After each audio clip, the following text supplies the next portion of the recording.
Suppose मैं अगर 6-7 लाख रुपए खर्च करके मैं प्रधान बनता हूँ, पंचायत बनता हूँ, या 40-50 लाख रुपए खर्च करके मैं ब्लॉक प्रमुख बनता हूँ, इतना पैसा खर्च करके क्या मैं ईमानदारी से काम कर पाऊंगा? पैसा आएगा कहाँ से? एक और तो आप कह रहे हो कि प्रदेश गरीब, तो ये पैसा आएगा कहाँ से?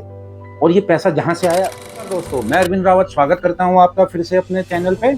आशा करता हूं कि आप लोग सभी स्वस्थ होंगे और अच्छे होंगे। दोस्तों मानसून का समय है, उत्तराखंड में बहुत ज्यादा बारिश हो रही है, हिमाचल है, उत्तराखंड है, पर्वतीय क्षेत्र है, आपदा का क्षेत्र है। आपसे अनुरोध रहेगा कि आप सेफ रहिए, नदी नाले के आसपास थोड़ी सतर्कता बरतिए और जंगल जाते समय भी थोड़ा सावधान रहिए और खेतों में जाते समय भी थोड़ा सावधान रहिए, क्योंकि आकाशीय बिजली गिरने की संभावना होती है। मोबाइल का कम से कम प्रयोग कीजिएगा बरसात के दौरान। दोस्तों जैसे कि उत्तराखंड में पंचायती चुनाव की घोषणा हो गई है, हर उम्मीदवार अपने अपने किस्मत को आजमाना चाहता है। सभी प्रत्याशियों को बहुत बहुत शुभकामनाएं। चुनाव जो है वो 24 और 28 को 2 बार होंगे। पहली बार मैं उत्तराखंड में देख रहा हूँ 2 बार हो रहे हैं। 2 से 5 के बीच में आप अपना नाम ले सकते हैं। 7 से 9 के बीच में जो पहले चरण का नॉमिनेशन हो जाएगा, शायद 12 या 14 के आसपास, शायद ऐसे मैंने पढ़ा था कि चुनाव चिन्ह मिल जाएगा। सेम प्रक्रिया यही रहेगी, पर 18 के बीच में दूसरी जगह जो चुनाव होगा उसका चुनाव चिन्ह होगा, एक्सेप्ट हरिद्वार। सभी क्षेत्रवासी कान खोल के सुने, वोट करते समय भाई भतीजावाद, क्षेत्रवाद, फलाना ढिमका सपना सब छोड़ दें। वोट उसी कैंडिडेट को करो जो आपको लगे ईमानदार है। आज आप जातिवाद, क्षेत्रवाद या 10 चीजों के कारण वोट अपना दे तो दोगे।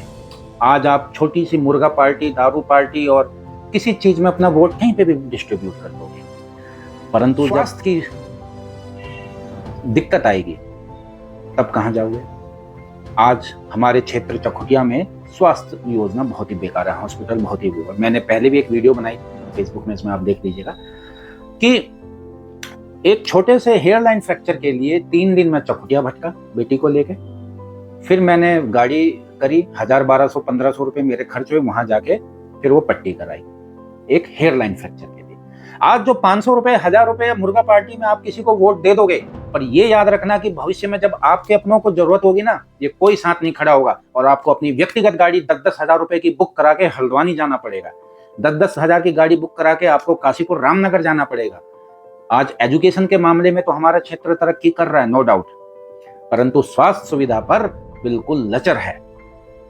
आप ये वीडियो देखिए, ये एक उत्तराखंड के प्रदेश का है जहां एग्जाम देने के लिए लोग इस प्रकार से जा रहे हैं।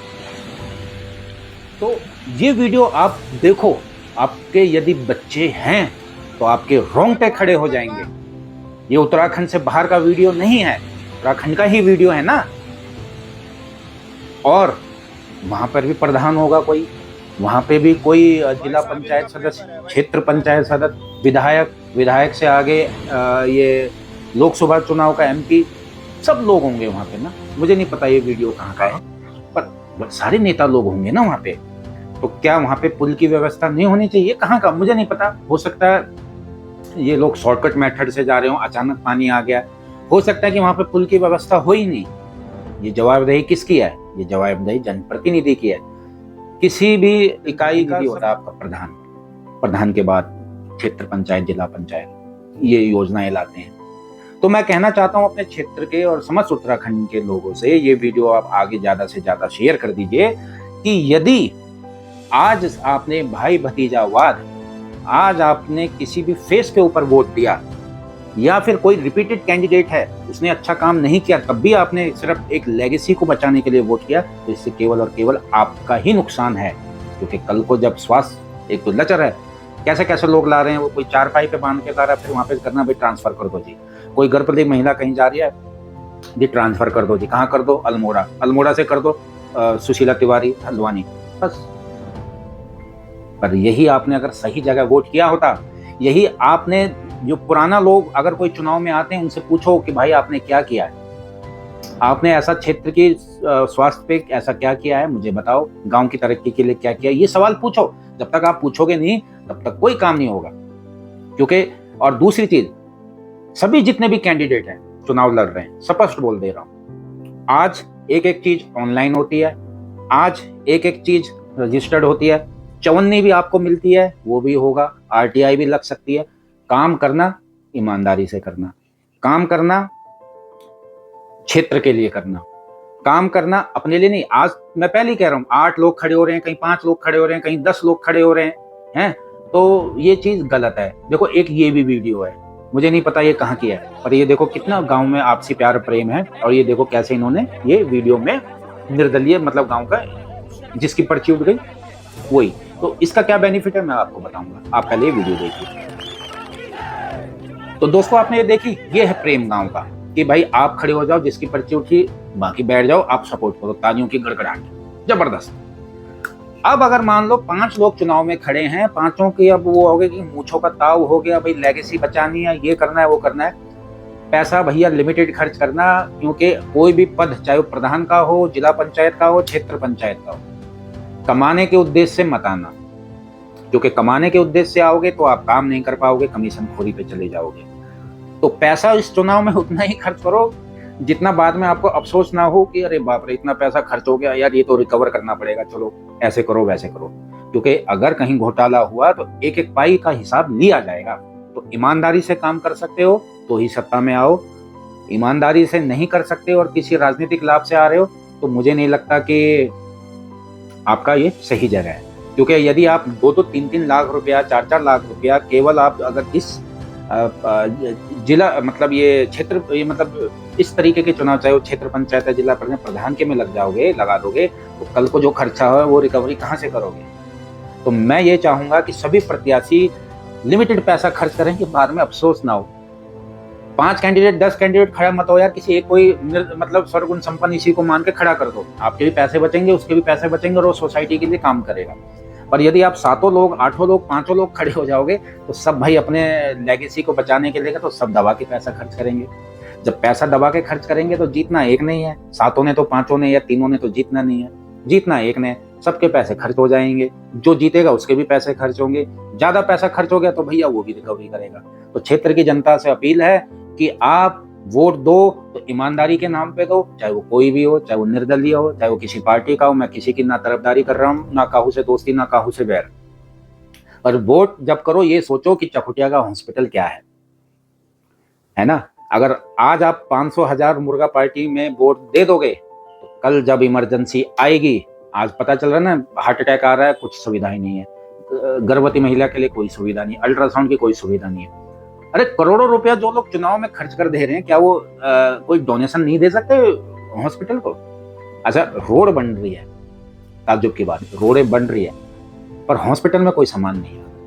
रोड क्यों बन रही है?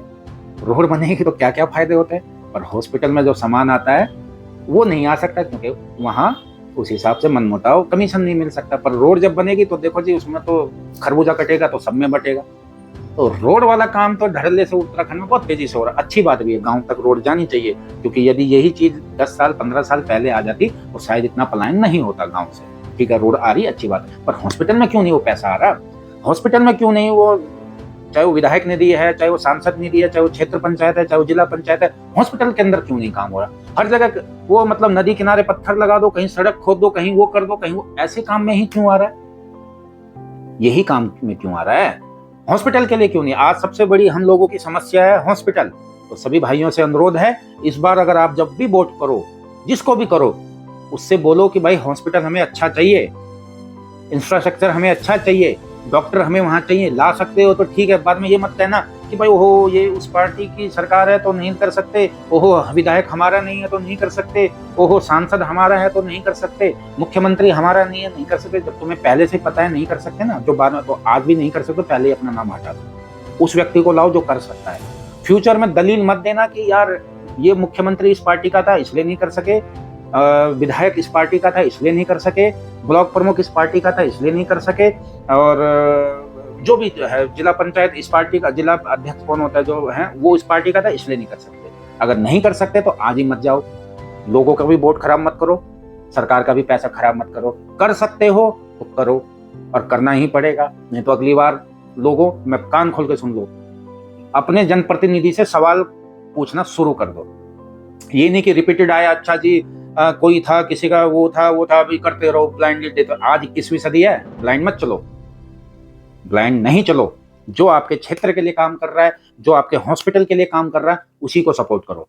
और जो नहीं कर रहा है उसको बिल्कुल वोट मत दो। जो फ्यूचर में दलीलें देगा, एक्सक्यूजेस देगा, उन लोगों से मैं अभी हाथ जोड़ कर अनुरोध करता हूं, आप पहले ही अपने आप को एग्जिट कर लीजिए, क्योंकि आपसे बाद में सवाल पूछे जाएंगे। और जितने भी प्रत्याशी पैसे लगा रहे हैं सोच समझ के ही लगाइएगा, क्योंकि पैसा जीतना एक ने है, जीतना केवल एक ने है।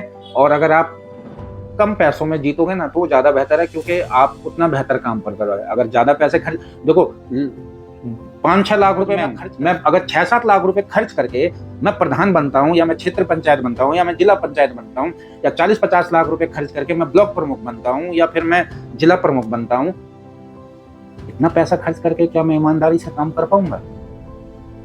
भाई पैसा आएगा कहां से? एक और तो आप कह रहे हो कि प्रदेश गरीब लोग हैं, देश में गरीबी है, तो ये पैसा आएगा कहां से? और ये पैसा जहां से आया उनके प्रति क्या वफादारी रहेगी?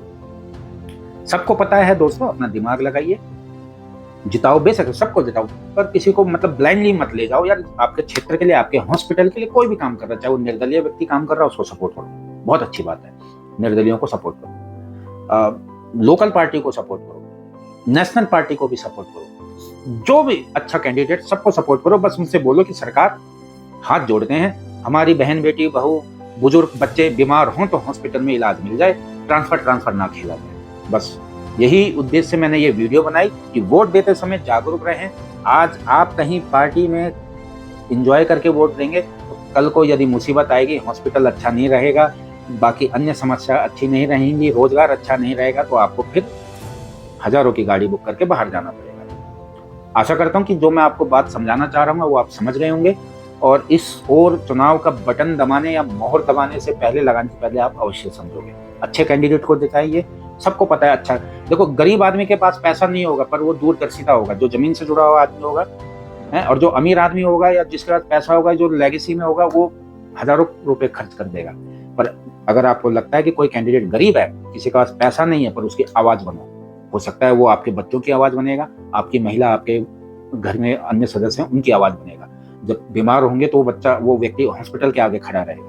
आप ऐसे कैंडिडेट को चुनिए पूरे उत्तराखंड के पर्वतीय क्षेत्र, क्योंकि पर्वतीय क्षेत्र में सुधार की अति आवश्यकता है। आप लोगों को ये काम करना ही पड़ेगा, वोट डालते समय जागरूक रहे, यही मैं आपसे आशा करता हूं।